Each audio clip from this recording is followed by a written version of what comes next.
chapter 15 of the Science of Mind is concluding last week's talk from physical perfection, although Ernest Holmes did have a lot to say about this topic because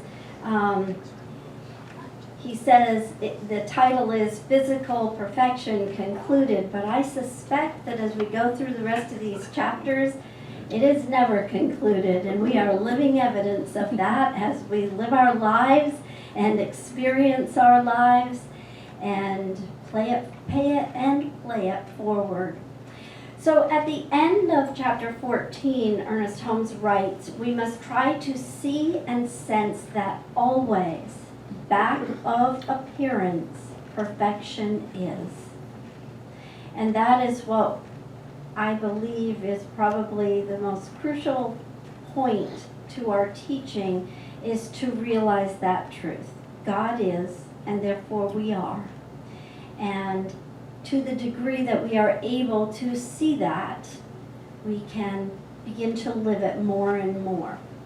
Some people believe wrongly that in Science of Mind we are dealing merely with having a thought.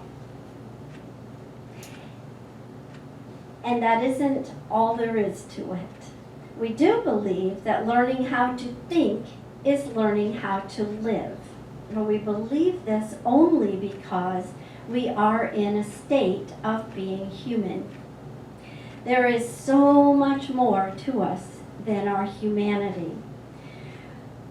We use our thought placed into a universal law that Reverend Sandy talked about with the steps of treatment, which we're going to hear more about later, to affect our humanity. But the way in which we do that is to know God more, to experience more of our spiritual wholeness. It is important for us to know that our thought on its own produces nothing. We are dealing with a universal principle, and dealing with the universal principle, we need never set any limit to its powers. Everything is possible. Well, I read this chapter earlier in the week, gave me a lot of time to ponder on it. And as I pondered on it, I kept going deeper and deeper and thought, wow, you know what? This chapter is the basic principle of Science of Mind in a nutshell. It's a long chapter, so it's a big nutshell. But there's a lot of information in there. And it goes through a lot of details in terms of what can be healed. And it goes through a lot of human conditions, ailments, diseases, from headaches and pain and constipation, you name it, everything's in there, and one after another, and what is the basic thought process that leads us into those. And then he offers us a treatment or a meditation to help us through those kinds of situations, to recognize our perfection. And there are some fascinating things in this chapter, so I suggest that you go home and read chapter 15. It may take a little while, but it's worth it. Ernest Holmes says, it's easy to believe that God is perfect.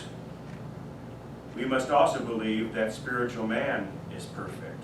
And since it is difficult to believe that the objective man is perfect, we must confine our statement to a realization of the spiritual perfection of man. In such degree as our realization becomes a subjective embodiment, the objective healing will automatically take place. Now, I don't know if you're like me, but when I start reading through all that stuff, saying subjective and objective and spiritual and physical and all that kind of stuff, I really need to go back and unpack all that, because sometimes when I start reading Thomas Troward or Ernest Holmes and they're talking about subjectivity and objectivity and stuff like that, I really get kind of confused. So I'm going to do you a favor and go back and read that again and add some other comments to it too, so you can understand it. It's easy to believe that God is perfect. Does anybody have a problem with that? We must also believe that the spiritual man is perfect. Remember that we are spiritual beings having a human or physical experience. We forget that.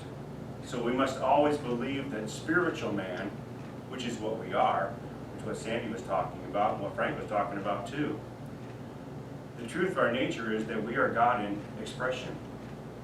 So therefore, the spiritual man is perfect. We, showing up as God in expression, must therefore be perfect as well. And since it's difficult to believe that the objective man is perfect, the objective meaning that which we can experience in physical form, since it's difficult to believe that the objective man is perfect, I did a lot of work outside this week in the sun and lifting heavy things. And by the end of the week, I was having a hard time believing that my objective part of my body was perfect, because it was showing up in a lot of painful, imperfect ways. But, so therefore I can relate to it when he says it's difficult to believe that the objective man is perfect. And of course he's talking about women too, you know that. So we must confine our statement to a realization of the spiritual perfection of man. Forget about that physical form that we experience and we bump into objects and stuff, and recognize the fact that we are a spiritual being. Always remind ourselves of that and realize that. In such degree as our realization becomes subjective embodiment, to the extent that we realize in our thinking, in our thoughts and our beliefs, the truth of who we are, so our bodies actually show up that way, the objective, the physical nature, the physical healing will automatically take place. It takes a long time to go through that and explain all that way, but did you get the kind of the point of it? We must forget about the physical nature of who we are.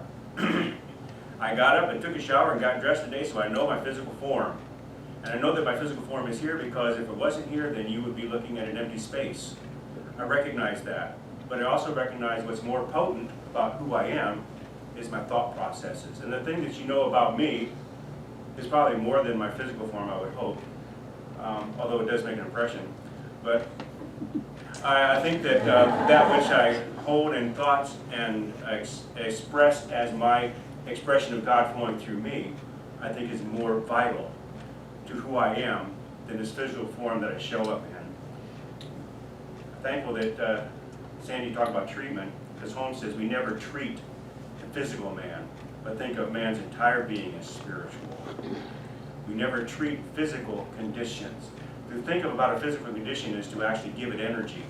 So if somebody says I'm in poverty, or I'm having a bad relationship, or whatever those things are, I'm feeling ill, to think about the illness, to give it a name even, is to put energy into that. So we don't treat the physical man, we think of man's entire being as spiritual. And if man's entire being is spiritual, then his physical being must reflect spiritual ideas. We constantly remind ourselves that we are spiritual beings, and everyone around us are spiritual beings. Even though we see their physical form, we know them as spiritual beings. We know that is their truth. The individual I is an incarnation of the universal I am. So thank you to Frank for talking about our fingerprints. The I that I know myself by my fingerprint, and the I that I know Deborah as her fingerprint, and all the rest of us are individualized expressions of the one I am. We are all God in expression. The truth is there's only one power, and that one power knows only perfection. And so if God is all that is, and I am, therefore I am all God, and so therefore I am all perfection. Now I don't know the background that I had. If I had told my friends and my family that I was perfect, I would have been quickly corrected and told that only God is perfect, or only Jesus is perfect, and you can't be perfect. Just don't claim that. That's not right. But in science of mind, we know God is perfect. God is all that is. So therefore, by necessity, I must be perfect. And it's my part to recognize that and to realize that and bring it into realization in my life. We might well remember always that unless we control thought, it will control us. So be careful what you think, because it will come about. Here is in a real smaller nutshell, what this is all about when we treat. Ernest Holmes says, when you treat, resolve all things into thought. Bodies, people, objects, and all things. Everything is a thing of thought. Having resolved everything into thought, know that disease is neither person, place, nor thing. It has no location, does not belong to anyone, cannot operate through anyone. Know that it is a false image with no power, and then you are ready to mentally dissolve it. That is our teaching principle about healing, brought down into a very concise paragraph. Knowing that everything is thought. My broken car, my finances, the people I bump into, the things I bump into, everything is a result of thought. And everything is an effect brought about by a thought. Human life is the incarnation of God in man. With every new inspiration of thought, we appropriate something of God. We don't appropriate something from God. We appropriate something of God because we are God in expression. So therefore, we use the same law that God uses to create, and we create exactly the same way. So we appropriate with every single inspirational thought that we have something of the essence of God expressing. That which is eternal can never be non-existent. And that's true of us and everything that we bring about.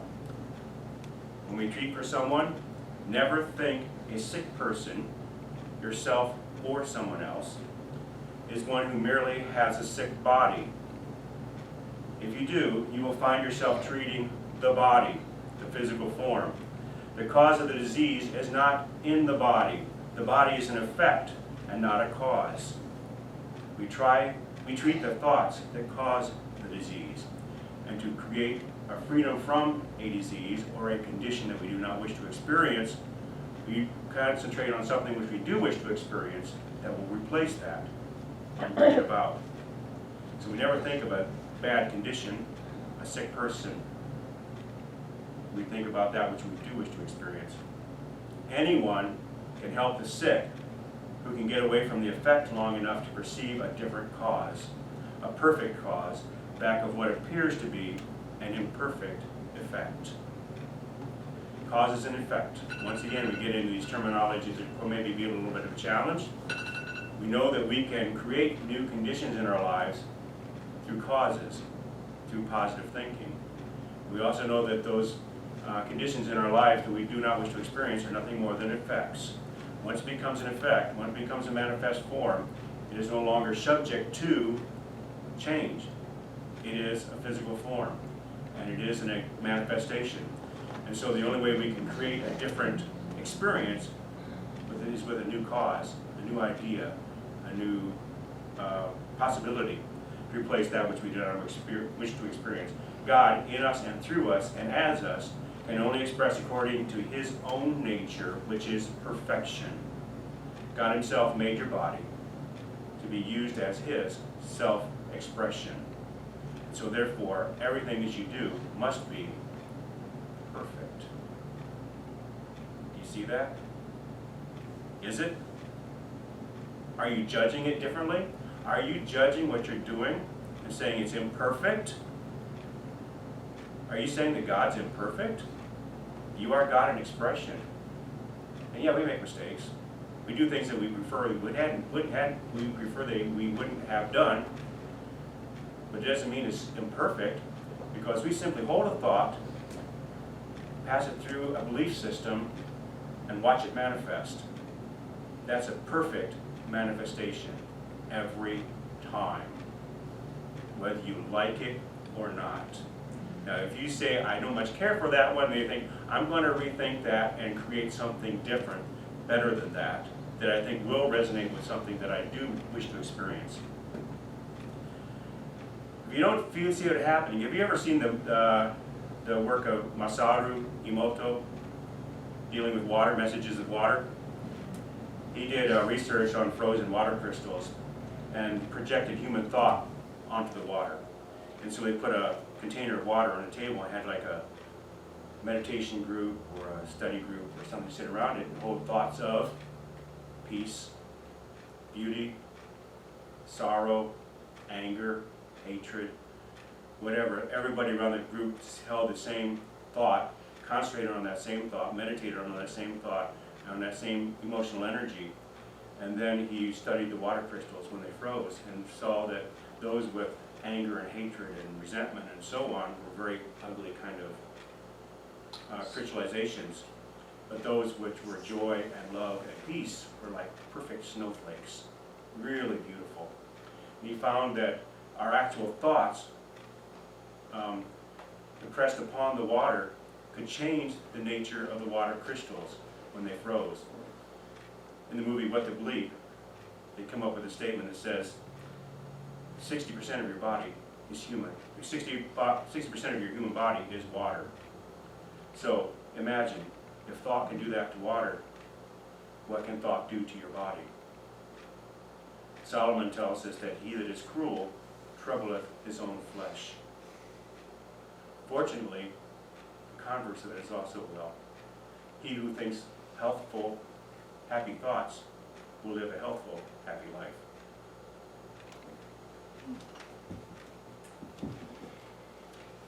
And that is the truth.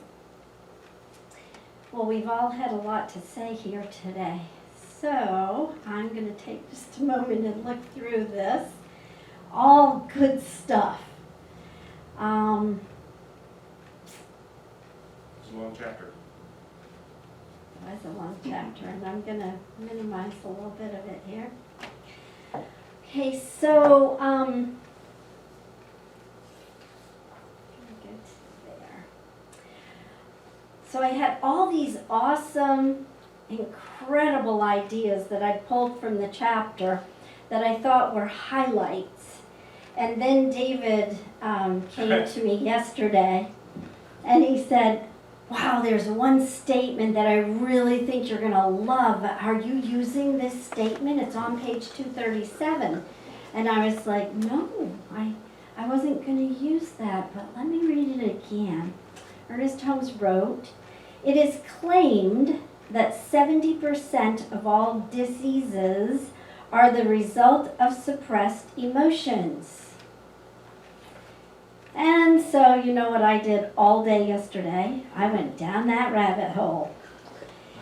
Because I do love that topic, that idea.